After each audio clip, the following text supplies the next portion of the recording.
ये कार्टून देखिए, 1800s में जब हमने गाय की मदद से सबसे पहले वैक्सीन बनाई, तब इसी तरह के कार्टून से लोगों को डराया गया और आज हम वैक्सीन की मदद से मिलियंस ऑफ लाइफ सेव करते हैं। 1900s में ऐसे ही सिमिलर कार्टून्स बने इलेक्ट्रिसिटी को लेकर और आज हम इलेक्ट्रिसिटी के बिना अपनी लाइफ को इमेजिन भी नहीं कर सकते। हर सदी में एक ऐसी टेक्नोलॉजी आती है जो इवेंचुअली इम्प्लीमेंट तो होती है, लेकिन उससे पहले उससे रिलेटेड कई सारी कॉन्स्पिरेसीज चलती है और उससे लोगों के मन में डर पैदा होता है। और इस सदी की टेक्नोलॉजी है 5G।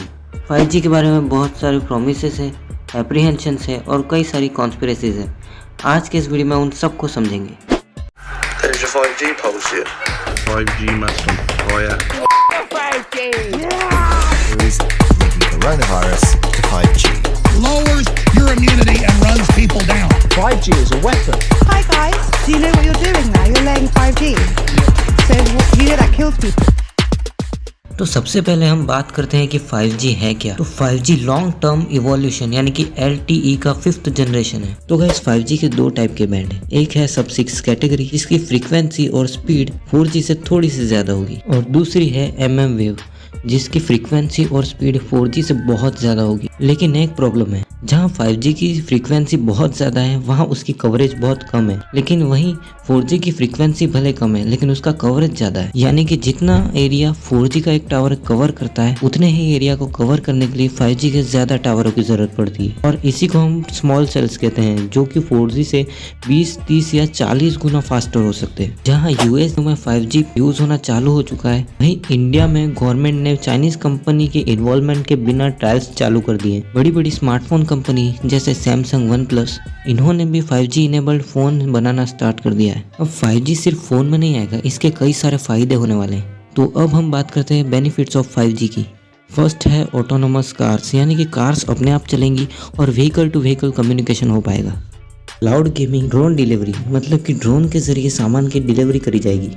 टेली हेल्थ, सोचिए कि एक डॉक्टर है वो किसी और कंट्री में बैठा है, एकदम फास्ट कनेक्शन है और रोबोट के ज़रिए आपका ऑपरेशन किया जा रहा है। और सोचिए कि आप अपना नेटफ्लिक्स का वीडियो 4K क्वालिटी में झट से डाउनलोड कर पा रहे हैं और साथ ही साथ हम वीडियो से अपग्रेड होकर AR और VR जैसी चीज़ों को एक्सप्लोर कर पाएंगे। लेकिन इसके लिए हमको 3 चीज़ों की जरूरत पड़ेगी। हाई बैंडविड्थ यानी कि फास्ट कनेक्शन, लो लेटेंसी मतलब कि बहुत कम लैग होना चाहिए, और तीसरा है डेंस कनेक्शन, जहाँ पर 4G में ज़्यादा डिवाइस कनेक्ट होने पर स्पीड लो हो जाती है, वहीं 5G इससे 10 गुना ज़्यादा कंपेटेबल होगा। आपको वो स्मॉल सेल्स वाली बात याद है कि 5G में ज़्यादा टावर लगाने की ज़रूरत पड़ती है। तो बस यही कारण है जिसकी वजह से लोग 5G पे सवाल उठाते हैं। यहाँ तक कि US के बे एरिया की कुछ सिटीज़ में 5G को बैन भी कर रखा है, वो भी कैंसर के कंसर्न से, क्योंकि उनका कहना है कि 5G की रेडिएशन बहुत ही ज़्यादा है। तो हाई रेडिएशन को समझने से पहले आपको रेडिएशन को समझना होगा।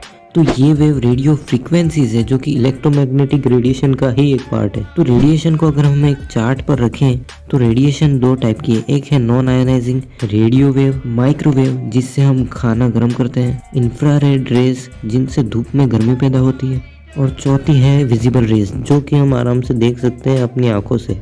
और नॉन आयोनाइजिंग रेडिएशन हमारी बॉडी के लिए बिल्कुल भी हार्मफुल नहीं है। और दूसरी होती है आयोनाइजिंग रेडिएशन जिसमें UV रेज, गामा रेज और एक्स रेज आती हैं। और अगर कोई इंसान ज़्यादा समय तक इनके कांटेक्ट में रहता है तो ये उसके DNA में जाकर उसको कैंसर जैसी भारी बीमारियां दे सकती है।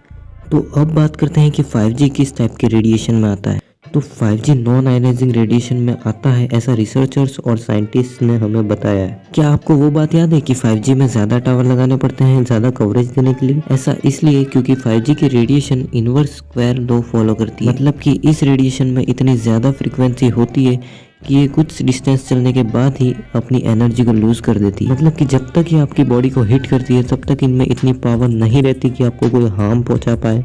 तो गाइस 2011 में WHO में सबमिट हुई इस रिपोर्ट के हिसाब से 5G रेडिएशन को पॉसिबली कार्सिनोजेनिक की कैटेगरी में रखना चाहिए।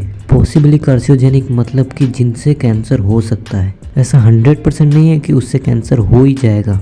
आपको पता है इसमें और क्या क्या आता है? डीजल, एलोवेरा, पिकल्ड वेजिटेबल्स और 300 से भी ज़्यादा प्रोडक्ट इस कैटेगरी में आते हैं। इसका मतलब ये नहीं है कि इससे कैंसर हो ही जाएगा, पर लोगों को ऐसा लगता है कि इससे कैंसर हो सकता है।